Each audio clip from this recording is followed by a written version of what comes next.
secara pemahaman tuh mereka tahu bahwa Betul. yang benar tuh kayak apa. Iya. Bikin kaget sebetulnya adalah hasil survei tentang perilaku seksnya. Dan yang isi ini bukan Kristen biasa ya, tapi mereka aktif. Pelayanan. Pelayanan. Hmm. Kadang-kadang kalau nggak ditolong dengan baik, Hmm. itu bisa menyimpang dan bisa pergi dari gereja. Iya. Iya. Kenyataan di dalam dunia pelayanan anak muda ada kayak gini loh.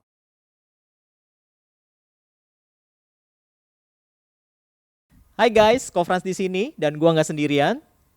Hai guys, gue Sarah. Hari ini kita akan membahas sebuah tema yang menarik tentang youth and sexuality. Iya. Kita akan kedatangan seorang guest star Iya. yang tidak asing lagi. Silakan star. memperkenalkan diri. Oke. Iya. Hai guys, gue Ivan Christian dan saat ini pelayanan di STM Mart Agung sebagai dosen dan juga rohaniwan di Gereja Kristen Baptis Jakarta Jemaat Cengkareng.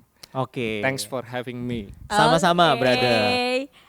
Kok tahun 2021 Ko Ivan pernah memaparkan hasil survei tentang perilaku seksualitas kaum muda di Youth Ministry Forum. Yes. Boleh nggak sih Koko ceritain tentang hasil surveinya dan alasan dibalik dilakukannya survei ini? Oke, waktu itu sebetulnya saya dan teman itu lagi kuliah MTH kan. Iya. Dan di satu mata kuliah tuh kami diajak dosen kami Bu Astri untuk Iya. penelitian sebagai tugas sebetulnya. Oh. Nah, jadi kami diskusi lah tentang topiknya apa Ya. dan singkatnya tuh kemudian kami sepakat tentang seksualitas kaum muda. Kenapa kami pilih ini? Karena memang ini isunya sebetulnya kalau kita mau jujur ya, ini Iya. bukan hal yang baru sebetulnya. Betul. Misalkan pas saya SMP, SMA, saya pelayanan di gereja, tapi juga kehidupan seksualitas saya tidak benar.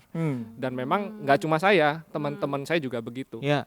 Dan kalau kita lihat hasil survei yang ada di luar sana pun juga menunjukkan hal yang sama sebetulnya. Ya. Nah, jadi kami sengaja mau ambil topik ini sebetulnya yang pertama tentu bukan untuk mempermalukan kaum muda ya, Iya, gitu. betul.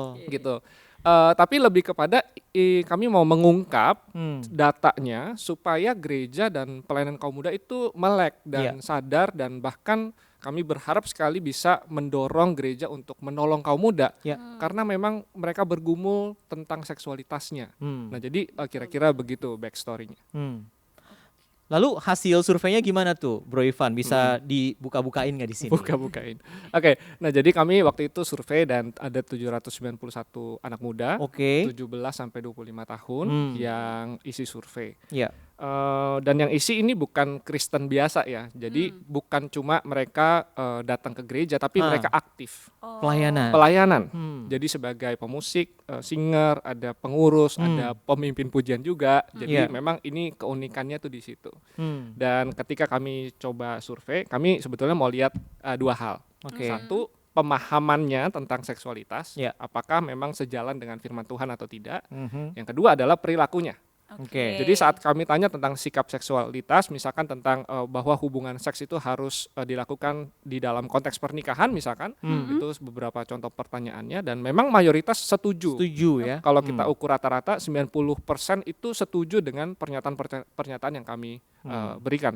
Oke. Itu kan artinya secara pemahaman tuh mereka tahu Iya. bahwa Betul. yang benar tuh kayak apa. Iya. Yang seksualitas yang kudus tuh kayak apa. Iya. Nah, yang menjadi menarik dan bikin kaget sebetulnya adalah hasil survei tentang perilaku seksnya. Dan ternyata kalau kita lihat perilaku seksualitasnya, kita Iya. akan dapat begini. 1 dari 3 mereka itu punya kebiasaan menonton pornografi dalam 1 tahun terakhir. Oke. Sekali lagi ini pelayan Tuhan nih, ini aktivis gitu. Hmm. Dan frekuensinya beragam memang. Ya. Tapi ada juga 1 dari 3 yang punya kebiasaan masturbasi juga di 1 tahun terakhir. 1 dari 33 biasa juga melakukan video call seks dengan pasangannya di 1 tahun terakhir. Ya. Kemudian 1 dari 4 berciuman bibir sebagai ungkapan rasa sayang. Kemudian ada juga 1 dari 9 pernah berhubungan seks dengan pacarnya. Wow. 1 dari 12 punya ketertarikan dengan sesama jenis. Jadi memang ini kalau kita lihat tadi ya pemahamannya ini bagus nih. Iya. Dan tapi kemudian perilakunya nih enggak sedikit yang punya perilaku yang tidak kudus gitu dalam Iya. hal seksualitasnya. Jadi memang secara umum kalau kita uji keterhubungannya atau keterkaitannya antara sikap dan perilaku. Iya. Memang umumnya nggak berhubungan. Yang berhubungan ini kalau kami uji statistiknya cuma dalam hal video call seks dan hubungan seks di luar pranikah. Yeah. Itu kenapa memang kami harus teliti lagi sebetulnya. Cuma memang menurut dugaan kami memang mungkin video call seks sama hubungan seks di luar nikah ini kayak berhubungan sama orang lain dan memang mungkin resikonya besar gitu dibandingkan dengan perilaku yang lain. Tapi itu hanya baru dugaan Asumsi. dulu dan memang ini rasanya memang kita perlu lihat lebih jauh. Tapi intinya adalah ya memang itu ada kayak semacam gap antara pemahaman dengan perilakunya begitu. Oke, hasilnya Menarik lumayan ya. mengejutkan ya. Mencengangkan. Iya. Oke, lalu katanya juga sempat melakukan wawancara, betul, Betul. ya Oh, Pak iya, ya? betul, Nah kalau betul. wawancara nih kan langsung bertemu dengan orangnya. Yes. Kira-kira apa yang ditemukan gitu? Kalau survei kan mereka nggak langsung ketemu gitu, Betul. mereka bisa isi dengan leluasa. Tapi kalau wawancara kan face to face. Betul. Nah ada perbedaan nggak kira-kira? Nah, jadi sebetulnya pas kami lanjutkan dengan wawancara itu, memang Bu Asri dosen kami yang waktu itu mewawancara anak-anak ini. Tapi memang kemudian kami mendiskusikannya bersama-sama juga tentang hasilnya. Dan memang yang dari 7 orang yang ditanya ini, memang mereka bilang bahwa memang mereka bergumul sekali. Oke. Jadi 7 orang ini memang bukan orang yang masa bodoh dengan kehidupan iman dan spiritualitasnya dan seksualitasnya. Tapi memang mereka rasanya memang care dengan kehidupan itu dan mereka kayak semacam berusaha untuk keluar, mereka tahu itu salah, tapi kayak nggak bisa. Gitu. Nah, jadi dari wawancara itu misalkan ya, ada yang bilang saya juga heran Bu, ini ngomongnya sama Bu Asri. Tadinya nggak bermaksud cari aneh-aneh, tapi jari ini kok tiba-tiba mau cari sesuatu yang salah gitu. Nah jadi, tapi itu bukan karena mereka nggak peduli dengan kesenjangan itu, tapi memang kayak ada dorongan yang kuat sekali gitu di tubuhnya, dan kayaknya tubuhnya minta gitu. Gitu. Jadi kalau kita ngebayangin, saya dulu ada di posisi itu, jadi saya bisa ngebayangin feelingnya kayak apa ya. Jadi kayak ada konflik gitu antara apa yang saya percaya dan apa yang saya lakukan. Dan kadang-kadang di posisi kayak gitu mereka nggak berani cerita dengan pembinanya, apalagi sama orang tua. Kita kan di Asia jarang banget ngomongin tentang hal itu ya. Apalagi confess gitu, pamali gitu. Nah jadi mereka bisa dibilang tuh mereka pendam sendiri. Dan kemudian kayak semacam ada timbul rasa malu, rasa bersalah, tapi mereka mau cari tolong, malu, takut gitu. Jadi pendam sendiri, stres sendiri. Wah itu sangat nggak gampang sih kalau dibayangkan ya. Nah ini satu hal yang menarik ya. Jadi teman-teman di rumah, kenyataan bahwa ini sebuah hal yang udah dibukakan, disclaimer dulu nih ya, bukan berarti tuh kan yang pelayanan aja begitu, mendingan gue gak usah pelayanan, betul ya, benar kan ya, bukan hal seperti itu begitu.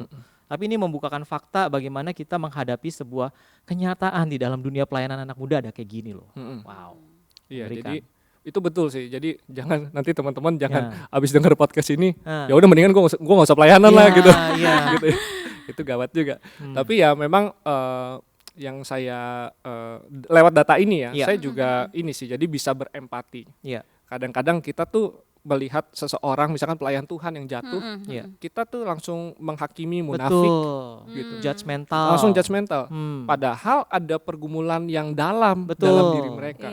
Dan permisi tanya ya, misalkan pernahkah kita berempati dan memikirkan apa yang bisa saya bantu untuk mereka gitu. Betul. Iya kan, jadi ini pergumulan sih memang. Jadi teman-teman sebetulnya kalau kalian mengalami konflik ya antara pemahaman dengan tindakan seksualitas, sebetulnya kalian nggak sendiri gitu. Dan memang banyak yang mengalami itu. Dan memang kita harus berjuang sih ya untuk keluar dari pergumulan itu. Betul. Wah ini menarik sekali ya. Jadi sebenarnya di balik ini apa sih akar masalahnya gitu kan ya? Iya. Si Sarah mungkin bisa kasih apa ya buat brosis di rumah begitu ya? Iya, aku rasa sih ya kok ini pergumulan bukan hanya anak-anak muda ya, tapi hamba Tuhan juga siap gak ya dengar confession dari anak-anak muda yang mengakui bahwa selama ini saya pelayanan tapi malam hari saya berkencan dengan tidak kudus gitu. Dan kalau misalnya anak muda itu akhirnya bilang, oke kok saya nggak pelayanan dulu, saya nggak siap gitu. Nah ready nggak ya kira-kira ini tantangan buat hamba-hamba Tuhan juga kayaknya ya.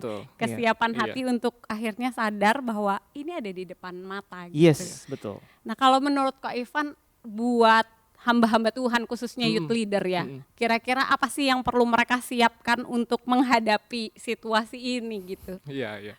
Kalau ditanya gitu ya, saya juga pernah agak gagu juga pas ada confession gitu. Iya. Dan itu oleh orang yang saya kenal gitu dan pelayanan bareng. Dan memang akhirnya saya kaget juga, waduh begini juga ternyata gitu. Ya akhirnya kalau saya pikirkan ya, rasanya saya kaget karena saya nggak prepare baik-baik. Dan mungkin ya saya naif aja bahwa pelayan Tuhan tuh pasti bener lah hidupnya gitu. Mungkin saya sebagai hamba Tuhan waktu itu yang baru masuk pelayanan agak naif juga gitu. Tapi ternyata enggak, dan itu membuat saya belajar sih bahwa ketika kita bicara tentang seksualitas ya, ini kan pergumulan luar biasa, sangat serius dan somehow ini kadang-kadang kalau nggak ditolong dengan baik, teman kita ini atau domba yang Tuhan titipkan ke kita itu bisa menyimpang dan bisa pergi dari gereja. Nah itu kan menunjukkan kepada kita bahwa memang kita perlu secara intensional mikirin gimana caranya untuk menolong mereka, untuk siap bahkan sebelum mereka confess duluan kita buka pintu dulu, ibaratnya gitu, supaya mereka pun merasa aman untuk ngomong sama kita. Jangan sampai mereka mengasihani diri sendiri akhirnya, karena hidup di dalam dua dunia begitu ya. Jadi sepertinya jadi hipokrit banget, gitu, munafik banget kayak gitu. Dan itu kan kadang-kadang kalau kita membayangkan ya, kalau ada di posisi itu tuh kayak menyalahkan diri sendiri lagi. Betul. Kan kita juga tahu cara kerja iblis ya, makin mengintimidasi, menuduh hati nurani kita, betul. Iya, dan akhirnya makin jauh, dan kalau dia nggak ngomong sama siapapun, nggak ada yang bisa bantu gitu. Itu sedih sih, maksudnya. Ini hasil survei ini saya juga kaget gitu.